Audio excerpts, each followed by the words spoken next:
E nessa pós-modernidade, meu pastor, hoje em dia nós temos a Bíblia impressa, Sim. a Bíblia no formato digital através do celular, Bíblia em áudio. Como é que o senhor pode explicar assim? Ainda existe uma grande falta de interesse das pessoas pela leitura bíblica. O senhor acha que isso acontece também, de fato? Que as pessoas têm o conteúdo, têm a facilidade de acesso às escrituras, mas há falta de interesse em ler a Bíblia? As pessoas estão tendo a falsa sensação de que ter um telefone hoje, ou um computador em casa, ou um laptop, ou que seja, ter a informação não quer dizer que você tenha o conhecimento. E aí o que complica, Daniel? As pessoas, elas vivem intertidas com muitas coisas. E elas não dão crédito à Bíblia como deveria dar. Eu acredito que a grande problemática hoje seja que muitos crentes leem a Bíblia e não acreditam naquilo que está escrito. Eu acho interessante o Apocalipse, logo no capítulo 1. Bem-aventurado aquele que lê e os que ouvem as palavras desta profecia.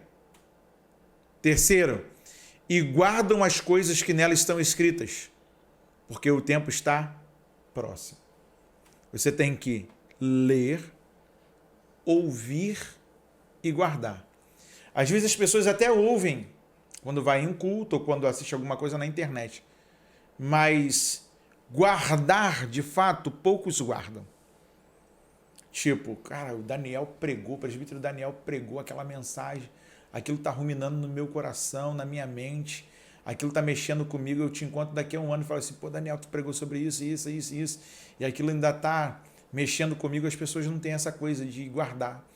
Por exemplo, hoje na igreja você não vê a galera levando mais papel e caneta, o lápis para grifar o texto, anotar o dia que aquela mensagem foi... A minha Bíblia é toda marcada.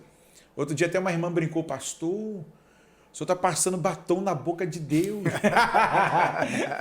Eu falei, meu Deus, irmã, é mesmo? Como assim? Ela, você está marcando a sua Bíblia. Eu falei, não, irmã, essa aqui é a minha Bíblia de estudo. É a Bíblia que eu marco, é a Bíblia que eu boto aqui com algum apontamento. Eu ouço alguém falando alguma coisa, eu marco lá. Isso aqui é uma curiosidade. Isso é um hábito meu desde criança, que o meu pai me ensinou. Mas as pessoas hoje, elas preferem se envolver com tantas outras coisas que com a Bíblia. Porque a Bíblia, você começa a ler, irmão. É cabeça de oriental que escreveu com a cabeça do camarada que está aqui do outro lado, no outro tempo. A gente não quer gastar tempo para saber qual é o tempo, qual é o contexto. E aí é mais fácil eu esperar o Daniel pregar na igreja, o pastor falar na igreja, eu ir na escola dominical e depois ainda tem aqueles que são expert da internet, né? Tudo que os outros falam na internet é bonito, mas o que o pastor da igreja dele fala não é bonito. E fica aqui o meu alerta. Respeite a história do seu pastor, respeite o professor da escola bíblica dominical, respeite o costume doutrinário da sua igreja. Porque está batendo uma onda calvinista nos nossos meios assembleanos. E até outro dia alguém falou assim, isso é marola. Eu falei, não, isso é marola não, isso é onda mesmo, está batendo. Vai passar, mas está trazendo dificuldade para a nova geração pentecostal de crer, principalmente na doutrina do Espírito Santo. E aí quando você lê Bíblia e não consegue entender, só o Espírito Santo para nos explicar e trazer iluminação daquilo que já está revelado, do que já está revelado, sem invencionice, da parte de Deus. O cano já está fechado, essa é a Bíblia, essa é a palavra de Deus. É verdade, isso é muito importante o que o pastor Paulo está falando. Interessante, né, meu pastor, que o senhor levantou essa questão. Os pregadores pregam na igreja, hoje em dia realmente ninguém mais anota, a pessoa só memoriza as palavras, as frases de efeito. Sim. Aí elas memorizam para postar ali a frase no Facebook. Mas seria interessante, né, se aquela palavra que falar o seu coração, naquela igreja, naquela mensagem daquele pregador, do pastor, é tão gostoso que uma palavra fala com você, você meditar nela, né? Sim. Você chegar em casa e fazer a leitura e se aprofundar mais, aí você lê toda a história. Então fica aí a dica, sempre que você ouvir uma pregação que falar o seu coração... E detalhe, né, pastor, tem que prestar atenção também, né? Tem. Nós vivemos um tempo de muita distração. Nós se distraímos muito rápido. De repente você está sentado no culto, seu telefone de repente está nem tocando, mas se vibrar você já fica preocupado, sua atenção já está ali. Quem está mandando mensagem? Aí você vai para a mensagem e já perdeu ali o que o pregador está expondo na palavra.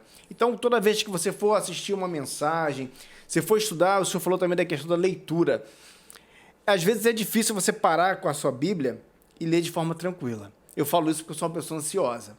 Eu, quando começo a ler, por exemplo, aí, no versículo 10, eu já estou lendo porque ele não acabar. Aí, no meio do caminho, eu percebo que minha mente já viajou. Sabe quando você ouve uma história, está falando uma história e a sua mente começa a imaginar aquilo? Sim. Eu tenho disso. E minha mente já está flutuando. Aí, opa, volta. Aí eu tenho que voltar e ler novamente para poder entender. Porque a nossa mente começa a viajar. Ainda mais se você estiver lendo para montar uma pregação, um esboço. Eu sou assim. Eu estou lendo, minha mente já está falando assim, caraca, isso aqui conecta aqui, conecta aqui. Mas isso é a cabeça de quem está lendo a Bíblia e permitindo a Bíblia falar com ele. A Bíblia conversa com a gente. Sim, sim. Não sei se você já teve essa sensação. Já. Você lê um negócio e fala assim, rapaz, eu vou ser obrigado a voltar lá no Gênesis. Tem uma conexão lá. Ou então você tem que voltar lá em Levítico. Ou você tem que voltar lá no livro dos Salmos. E aí você vê que a Bíblia não tem erro. Ela se encaixa perfeitamente. São 40 autores de épocas diferentes. E ninguém está falando ali de forma a distorcer o outro. Está tudo muito conectado, tudo muito assertivo. E tudo indicando que o Deus que se manifestou para um não falou mentira para ninguém, falou somente a verdade. É verdade.